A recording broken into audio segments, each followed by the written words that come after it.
Hello friends, welcome to உண்மையும் பொய்மையும். நம்ம சேனலில் வரக்கூடிய எல்லா வீடியோக்களையும் தொடர்ந்து பார்க்க நம்ம சேனலை சப்ஸ்கிரைப் பண்ணி பெல் பட்டனை ப்ரெஸ் பண்ணிக்கங்க.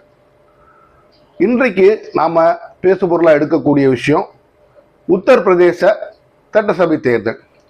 இந்த தேர்தல் ஏன் மிக முக்கியமான ஒரு தேர்தல் அப்படின்னா, இந்தியாவோட 543 பாராளுமன்ற தொகுதிகளில் 80 தொகுதிகளை கொண்ட மிகப்பெரிய மாநிலம் உத்தரப்பிரதேஷ். இந்த உத்தரப்பிரதேசத்தோட ஜனத்தொகை பாகிஸ்தானோட ஜனத்தொகையோட கூடன்னு சொல்லுவாங்க. அந்த அளவுக்கு அடர்த்தி நிறைந்த ஜனத்தொகை நிறைந்த ஒரு மாநிலம். அப்ப இந்த மாநிலத்துல நீங்க பிஜேபியை தோக்கடிச்சாதான் அடுத்து பிஜேபி அற்ற ஒரு அரசு வர முடியும். அப்போ நம்ம எல்லாம் எதிர்பார்க்கறது என்னன்னா, அங்க பிஜேபியை தோற்கடிக்கக்கூடிய பொசிஷன்ல நிலைமையில யார் இருக்கிறாங்களோ அந்த கட்சியை காங்கிரஸ் முழுமையா ஆதரிக்கும் நம்ம எல்லாரும் எதிர்பார்ப்போம். ஆனா அதை என்னைக்குமே காங்கிரஸ் செய்யறது இல்லை. ஏன்னா இப்ப இருக்கக்கூடிய காலம் என்னன்னா, பிராந்திய கட்சிகளுக்கு ஒரு அபாயமணி அடிக்கக்கூடிய ஒரு காலமா தான் இருக்கு. ஏன்னா பிஜேபியும் காங்கிரஸும் கைகோர்த்து பிராந்திய கட்சிகளை அழிக்க முயற்சி பண்றாங்கன்னா, இதுக்கு முன்னாலேயும் சொல்லியிருக்கேன். அதுக்கு இன்னொரு உதாரணத்தை காங்கிரஸ் உத்தரப்பிரதேசில காமிக்குது. இந்த உத்தரப்பிரதேச பொறுத்த வரைக்கும் நீங்க நல்லா புரிஞ்சு, 2 பெரிய கட்சிகள்னா பாஜகவும் அகிலேஷ் யாதவ் அவர்கள் தலைமையிலான சமாஜ்வாதி பார்ட்டியும் தான். அதுக்கு மேலே உத்தரப்பிரதேசோட வரலாறு நம்ம கொஞ்சம் தெரிஞ்சுக்கிட்டோம்னா நம்ம கொஞ்சம் நல்லது. நம்ம இந்த மண்டல் பாலிடிக்ஸ் அப்படின்னு சொல்லுவாங்களே, அதோட அடிநாதமாக இருந்த இடம் உத்தரப்பிரதேசம், பீகார் தான். பீகார் தான் மெயின். அடுத்து உத்தரப்பிரதேசம் ஒரு முக்கியமான இடம். அப்போ அந்த ஆரம்ப காலகட்டங்களில் காங்கிரஸ் எதிர்த்து ஜனதா கட்சிங்கிற கட்சி தான் எதிர்த்தது. அந்த ஜனதா கட்சி பின்னால் நம்மள இந்தியாவில் ஆட்சிக்கெல்லாம் உங்களுக்கு தெரியும், 77-80 காலகட்டங்களில் பின்னால் உடைந்து பாரதிய ஜனதாவாகவும் சின்ன சின்ன கட்சிகளாகவும் உடையுது. அப்போ அந்த ஜனதா கட்சிகள் தான் இன்றைய இருந்த பிஜேபியும் இருந்துச்சு. அப்போ சின்ன சின்ன கட்சிகளாக உடையும் போது, அப்போ 1980 இறுதிகளிலையும் 1990 தொடக்கத்திலையும் சமாஜ்வாதி பார்ட்டிங்கிற கட்சியை ஜனதாதள்ல இருந்து பிரிஞ்சு வந்த முலாயம் சிங் யாதவ் அவர்கள் தொடங்குறாரு. ஆரம்ப காலகட்டத்திலேயே அது உத்தரப்பிரதேச ஒரு மிகப்பெரிய கட்சியா இருந்துச்சு. அந்த சமயத்துல காஞ்சிராம் அவர்கள் தலைமையிலான பகுஜன் சமாஜ் கட்சியும் ஒரு தலித்துகளுக்கு கட்சியாக வளர்ந்து அது ஒரு பெரிய கட்சியா இருக்குது. பாஜக அப்பதான் பெரிய லெவல்ல வளர்ந்து கல்யாண் சிங் என்ற ஒரு பிற்படுத்தப்பட்ட சமூகத்தை சார்ந்த ஒரு தலைவரை வச்சு அவங்க ஆட்சியிலையும் இருக்கிறாங்க. உங்களுக்கு தெரியும், பாபர் மசூதி இடிக்கப்படும் போது அங்க ஆட்சியில் இருந்தது பாரதிய ஜனதா கட்சி.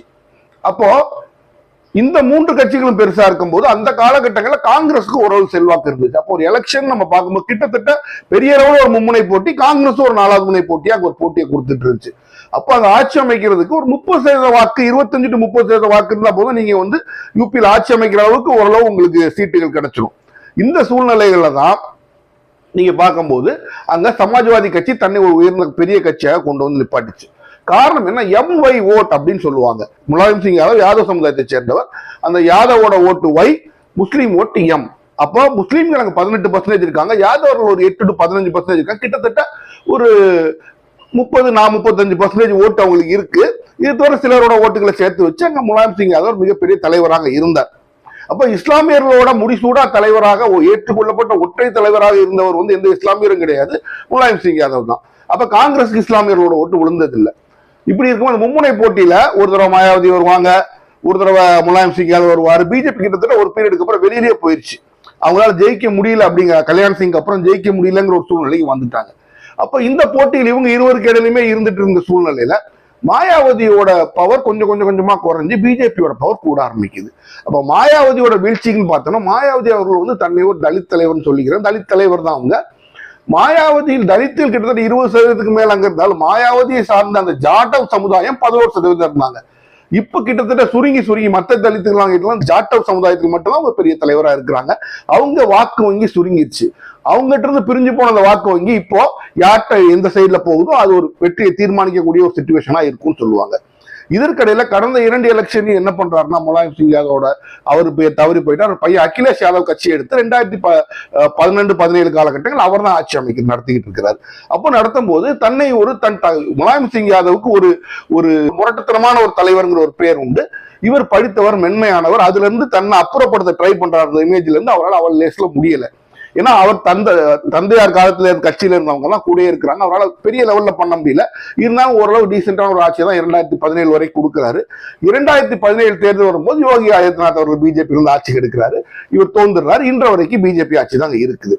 அப்ப இந்த காலகட்டங்கள்ல காங்கிரஸ் அவரோட போய் கூட்டணி சேருது. காங்கிரஸ் கூட்டணி சேர்றதுனால உங்களுக்கு பெரிய பெனிஃபிட் இல்லை, இருந்தாலும் ஒரு 2-3% ஓட்டு வச்சிருக்காங்க. அப்ப அகிலேஷ் யாதவுக்கு வந்து 17 எலெக்ஷன்லையும் தோக்குறாரு, 22 எலெக்ஷன்லையும் தோக்குறாரு.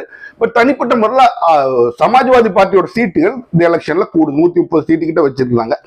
அப்போ அந்த சூழ்நிலையில் வரும்போது அகிலேஷ் யாதவ் தன்னை வந்து ஒரு நல்ல பெரிய லீடரா நிப்பாட்டிருக்கிறாரு. பிற்படுத்தப்பட்ட சமூகம் இப்போ உணர்ந்துக்கிறாங்க, பிஜேபி என்பது ஒரு உயர் சாதிக்காரர்களுக்கான ஒரு சமூகம், நாம அவங்களோட ரொம்ப கட்சி அவங்களோட ரொம்ப இணையறதுனால நமக்கு எந்த பலனும் இல்லை. அகிலேஷ் யாதவும் தன்னை ஒரு அவங்க அப்பா மாதிரி MY முஸ்லீம் யாதவ் தலைவர்னு மட்டும் நிப்பாட்டாங்க, நான் பிற்படுத்தப்பட்டவர்களுக்கான தலைவர்னு தன்னை அழகா ப்ரொஜெக்ட் பண்ணி இன்றைக்கு பிற்படுத்தப்பட்டவர்கள் நிறைய பேர் யோசிக்க ஆரம்பிச்சிட்டாங்க.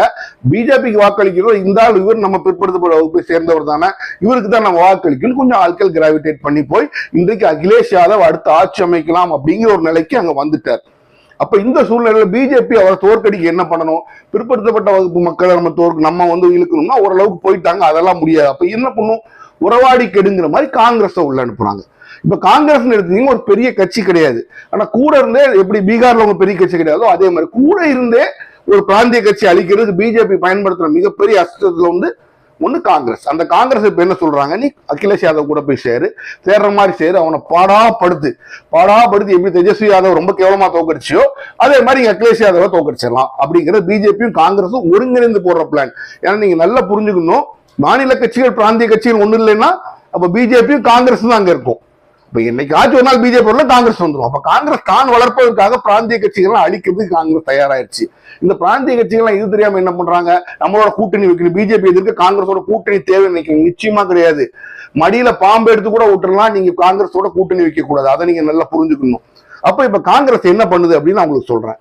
காங்கிரஸ் என்ன பண்ணுது அப்படின்னா, போன மொத்தம் 403 சீட், எனக்கு 202 சீட்டு கொடு அப்படின்னு கேக்குது. அதுல காங்கிரஸ் வந்து தமிழ்நாட்டுல காங்கிரஸுக்கு என்ன மதிப்பு இருக்கோ அதோ கொஞ்சம் கூட மதிப்புனா உத்தரப்பிரதேசம் பெரிய கட்சி எல்லாம் கிடையாது. நீங்க ஒண்ணு ராகுல் காந்தி சோனியா காந்தி எல்லாம் ஜெயிச்சாங்களான்னு சொன்னீங்கன்னா அது அவங்க பெரிய ஆட்களுக்கெல்லாம் அந்த தொகுதியில அவங்க ஜெயிக்க வைக்கிறாங்க, அவ்வளவுதான் கணக்கேற்ற, அங்கே இருந்து அவங்க தோன்ற வரலாறும் உண்டு. அப்ப அவ்வளவு பெரிய கட்சி இல்லங்கும் போது இப்பவே அவங்க அகிலேஷ் யாதவ் குறைச்சல் கொடுக்க ஆரம்பிச்சிட்டாங்க. 202 சீட் எனக்கு வேணும், 203 சீட் வேணும், நாங்க தனி எங்களுக்கு பாதி சீட்டுனா தான் நாங்க கூட்டணி ஒத்துக்குவோம். இதே மாதிரிதான் யார்கிட்ட பண்ணாங்க, தேஜஸ்வி யாதவ் எலெக்ஷன் அனௌன்ஸ் பண்ணி டேட் ஆகி நாமினேஷன் ஃபைல் பண்ற வரைக்கும் பிரச்சனை, அவ்வளவு பிரச்சனை பண்ணி தேஜஸ்வி யாதவால எலெக்ஷன் கேம்பெயின் கூட சரியா பண்ண முடியல, அப்படி அவர் தெருவில் விட்டு தோக்கடிச்சாங்க. இப்ப அந்த பிரச்சனையை புது முலாம் பூசி அகிலேஷ் யாதவ் தான் பண்ண நினைக்கிறாங்க. இப்ப அகிலேஷ் யாதவ் கொஞ்சம் உஷாராக இருந்தாங்க இந்த தடவை. ஏன்னா அங்க தேஜஸ்வி யாதவ் தோற்றதுக்கு இன்னொரு காரணம் AIMIM அசோதீன் ஓவைசியோட கட்சி, அங்க அவர் கூட்டணி வைக்கல, அங்க 5 சீட் அவங்க ஜெயிக்கிறாங்க.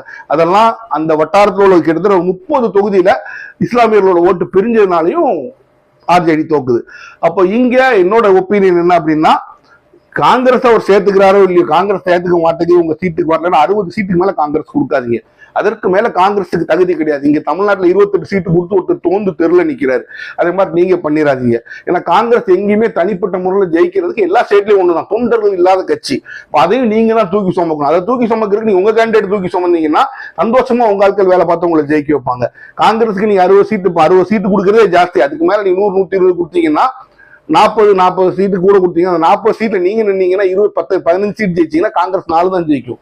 அப்ப காங்கிரஸ் சீட்டு கொடுக்காதீங்க, நீங்க காங்கிரஸே வெளியில அனுப்புங்க. இப்ப காங்கிரஸ் என்ன பண்ணுது, எனக்கு சீட் வேணும், நான் பெரிய கட்சின்னு சொல்லி அகிலேஷ் யாதவ் தலையை பிச்சு புடுங்குது. அப்ப அகிலேஷ் யாதவ் எடுக்க வேண்டிய சூழ்நிலை ஒரு முடிவுல இருக்கிறார். இந்த எலெக்ஷன் நம்ம காங்கிரஸ் வேண்டுமா வேண்டாமா? ஏன்னா காங்கிரஸ் கூட வச்சா கூட இருந்தே கூலி பறிக்கும். காங்கிரஸ் 120 சீட்லையும் தான் தோக்குறதுக்கு என்ன உண்டு அவ்வளோத்தையும் காங்கிரஸே செய்யும். ஏன்னா அவங்களுக்கு பிஜேபி ஜெயிக்கணும், அப்படி அகிலேஷ் யாதவ் ஜெயிச்சு சிஎம் ஆயிடக்கூடாது. ஏன்னா அகிலேஷ் சிஎம் ஆயிட்டா இன்னும் அந்த அரசியல்ல வந்து யூபி அரசியல் அகிலேஷ் பெரிய ஆளா இருப்பார். அப்ப அகிலேஷ் தோந்தா தான் நாம பெரிய ஆளாக முடியும். அப்ப அகிலேஷ் தோற்கடிக்க எவ்வளவு வேலை உண்டோ அவ்வளவு வேலையும் பிஜேபி மட்டும் செய்யாது, காங்கிரஸும் செய்யும். அப்ப அகிலேஷ் தன்னை தோற்கடிக்க வேண்டும் என்று நினைக்கிற காங்கிரஸை கூட வச்சுக்கணுமாங்கிற ஒரு சூழ்நிலைக்கு இருக்கிற. என்ன பொறுத்த வரைக்கும் அவர் காங்கிரஸ் கூட்டணி சேர்த்துக்க வேண்டிய அவசியமே இல்லை, தனியா தள்ளி விடு, காங்கிரஸை தள்ளி விடுங்க. அவன் வர்றான் 50 சீட் தர்றான், 60 சீட் தர்றான், வந்தாவா வராட்டி போயிருந்து கழட்டி விட்டுருங்க. வேண்டாம், AIMIM கூட சேர்த்துக்கங்க, எல்லா பேக்வர்ட் கிளாஸ் கட்சி சேர்த்துங்க, எலெக்ஷனை ஃபேஸ் பண்ணுங்க. நீங்க ஒரு டஃப் ஃபைட் பிஜேபி கொடுக்கலாம். இந்த இடத்துல காங்கிரஸ் என்ன பண்ணுது யோசிச்சு பாருங்க. தனக்கு எதிரியான பிஜேபியோட சேர்ந்துக்கிட்டு, எதிரின்னு சொல்லிக்கிற பிஜேபியோட சேர்ந்துட்டு அகிலேஷ் யாதவ் அழிக்க முயற்சி பண்ணுது. அப்ப அகிலேஷ் யாதவுக்கு இந்த சூழ்நிலைக்கு ஏன் தள்ளப்படுறாருன்னா பிஜேபியால தள்ளப்படல, இந்த சூழ்நிலைக்கு அகிலேஷ் யாதவ் தள்ளப்படுறதுக்கு காரணம் காங்கிரஸ் தான். அப்ப அகிலேஷ் யாதவ் யார் மெயின் எதிரின்னு அகிலேஷ் யாதவ் பார்க்கணும். அவர் இந்த போராட்டத்துக்குள்ள போகணும்னா கூட இருக்கிற துரோகியை வச்சுட்டு போராட்டத்துக்கு நீங்க யுத்தம் போராடி ஜெயிக்க முடியாது. எதிரியோட மோசமானவன் துரோகி. அப்ப காங்கிரஸ் ஒரு துரோகி. நீங்க அவன் கூட அவன் பக்கத்திலேயே வச்சுக்கிட்டு நீங்க யுத்தத்துக்கு போனீங்க அப்படின்னா நீங்க தோக்கத்தான் செய்வீங்க. ஏன்னா அவனோட எண்ணம் அகிலேஷ் ஜெயிக்க கூடாது. பிஜேபி கூட அகிலேஷ் யாதவ் வச்சு அடுத்த எலெக்ஷன்ல வந்துடும். ஒரு நம்ம 2 வருஷம் ஆட்சியில இருந்துட்டு வந்துட்டோம், அதுக்கு எடுத்துட்டா வரலான் இருக்கும். காங்கிரஸ்க்கு அப்படி அகிலேஷ் இந்த தடவை ஜெயிச்சா திருப்பி அகிலேஷ் வந்துருவான். அப்ப நமக்கு யூபியில செல்வாக்கு இருக்காதுன்னு காங்கிரஸ் வேணுக்குன்னு அகிலேஷ் யாதவ் தோக்கடிக்க வேலை பண்ணும். இது அகிலேஷ் யாதவ் புரிந்து கொள்ள வேண்டும். சீட்டை ரொம்ப கம்மியா கொடுங்க, எல்லாம் வேண்டாம் பரவாயில்ல, அதை விட்டு காங்கிரஸோட செல்வாக்கு மிகுந்த சில கட்சிகள்லாம் இருக்கு, அந்த கட்சிகள்லாம் கூட சேர்த்துக்கங்க, அவங்களுக்கு கொஞ்சம் சீட்டை தாராளமா கொடுங்க. நீங்கள் தனிப்பட்ட முறையில் உங்களை நம்பி எலெக்ஷனை ஃபேஸ் பண்ணுங்க. தன் தகப்பனார் போன்று கெட்ட இமேஜ் இவர் கிடையாது, நல்ல இமேஜ் அகிலேஷ் யாதவ் மேல இருக்கு. அந்த விஷயத்தை அகிலேஷ் யாதவ் புரிந்து கொண்டு நடவடிக்கை எடுப்பாரானா நிச்சயமாக ஜெயிப்பார். அப்ப இதெல்லாம் நம்ம ஏன் சொல்றோம் அப்படின்னு பாத்தீங்கன்னா, காங்கிரஸ் இதே குற்றச்சாட்டு கேரளா மேலேயும் இருக்கு. கேரளா நீங்க பாருங்க, நான் ஏன் காங்கிரஸ் கூட்டணின்னு சொன்னோம் எல்லாரும் நிறைய பேர் கோவப்படுறாங்க. பட் இப்போ நிறைய பேர் ஆமா நீங்க சொல்றது உண்மை அப்படின்னு சொல்ற அளவுக்கு பேசுறாங்க நம்மகிட்ட. அந்த அளவுக்கு விஷயங்கள் நடக்குது. இப்ப கேரளால பாத்தீங்கன்னா ஒரு சிக்னிபிகன்ட் டெவலப் நடந்திருக்கு. நான் சொல்ற பாயிண்ட் சப்போர்ட் பண்ற மாதிரி. இப்ப கேரளாவோட காங்கிரஸ் சீஃப் மினிஸ்டரா இருக்க விடி சதீஷன் அவர்கள் ஸ்டேட் எலெக்ஷன் கமிஷனர் அப்பாயின்ட் பண்றாங்க. உங்களுக்கு ஸ்டேட் எலெக்ஷன் கமிஷனர் முக்கியமான ஒரு போஸ்ட். எம்பி எம்எல்ஏ எலெக்ஷன்லாம் கிடையாது, லோக்கல் பாடி எலெக்ஷன் அவங்க தான் கண்டக்ட் பண்ணுவாங்க. அப்போ அந்த ஸ்டேட் எலெக்ஷன் கமிஷனர் யார் அப்பாயின்ட் பண்ணுவாங்க? காங்கிரஸ் ஆட்சியில டிஎம்கே ஆட்சியில் டிஎம்கே காரங்க அப்பாயின்ட் பண்ணுவாங்க, ஏடிஎம்கே ஆட்சியில் ஏடிஎம்கே காரங்க அப்பாயின்ட் பண்ணுவாங்க. இது கேரளாவில் நடக்கும் காங்கிரஸ் ஆட்சியில் சேஷாத்ரிநாதன் என்று ஒரு ரிட்டையர்ட் ஜட்ஜை அப்பாயின்ட் பண்றாரு விடி சதீஷன் ஸ்டேட் எலெக்ஷன் கமிஷனரா. அதுக்கு எதிர்ப்பு எங்க இருந்து வருது? தீவிர காங்கிரஸ்கார சில பேர் இருந்து வருது. ஏன்னா இந்த சேஷாத்ரிநாதன் என்று சொல்லப்படுவோர் RSS ஓட உறவு உள்ள ஒரு ஸ்ட்ராங்கான உறவு உள்ள ஒருவர் அப்படின்னு காங்கிரஸ்காரங்களே எதுக்குறாங்க. இப்ப புரியுதா உங்களுக்கு? காங்கிரஸுக்கும் RSSக்கும் பிஜேபிக்கும் உறவு இருக்கின்றது நான் சொல்றத அவங்க ஆட்சிக்கு வந்தவொன்னா அங்க கேரளாவோட சிஎம் சதீஷன் காமிக்கிறாரு. எப்படி காமிக்கிறாரு? அப்பாயின்மெண்ட் யாரு கொடுக்கிறாரு? காங்கிரஸ்காரருக்கு கொடுக்கல, ஸ்டேட் எலெக்ஷன் கமிஷனரா ஒரு RSS காரருக்கு கொடுக்கின்றார். அப்ப என்ன தெரியுது உங்களுக்கு? பிஜேபி பின்னால் வந்து எல்லா காரியங்களும் செய்து அதற்கு உடந்தையாக இருக்கின்றது. அப்போ அந்த இடத்துல கேரளாவை பொறுத்த வரைக்கும் அங்க உள்ள லோக்கல் ரீஜனல் பார்ட்டி யாரு? கம்யூனிஸ்ட் அளிக்கிறதுக்கு அங்க காங்கிரஸும் பிஜேபியும் சேர்ந்துக்கிறாங்க. அப்போ என்ன அதுக்கு பிரதிபலனா காங்கிரஸ் என்ன செய்யுது அப்படின்னா, விடி சதீஷன் என்ன செய்யறாரு? ஒரு பிஜேபி காரரை, ஒரு RSS ஆதரவாளரை, பிஜேபி ஆதரவாளர் RSS ஆதரவாளர் அங்க ஸ்டேட் எலெக்ஷன் கமிஷனரா போடுறாரு. இந்த அளவுக்கு அவங்களுக்குள்ள உறவு உத்தி போச்சு. இதை எல்லா பக்கமும் உள்ளவங்க பார்க்கணும், குறிப்பா அகிலேஷ் யாதவ் பார்க்கணும். பிஜேபி கூட உன்னோட சேர்த்துக்கோ, காங்கிரஸ் சேர்க்காத. ஏன்னா காங்கிரஸ் அந்த அளவுக்கு ஒரு மோசமான கட்சிங்கிறது இன்னைக்கு காங்கிரஸ் காமிச்சுக்கிட்டு இருக்கு. முடிவெடுக்க வேண்டிய தருணத்தில் அகிலேஷ் யாதவ் இருக்கின்றார். தவறான முடிவு எடுத்தீர்கள் என்றால் உங்கள் அரசியல் வாழ்க்கையே முடிந்து விடும் என்ற சூழ்நிலையில் இருக்கிறீங்க. யோசித்து முடிவெடுங்கள் அகிலேஷ் யாதவ். மீண்டும் சந்திப்போம்.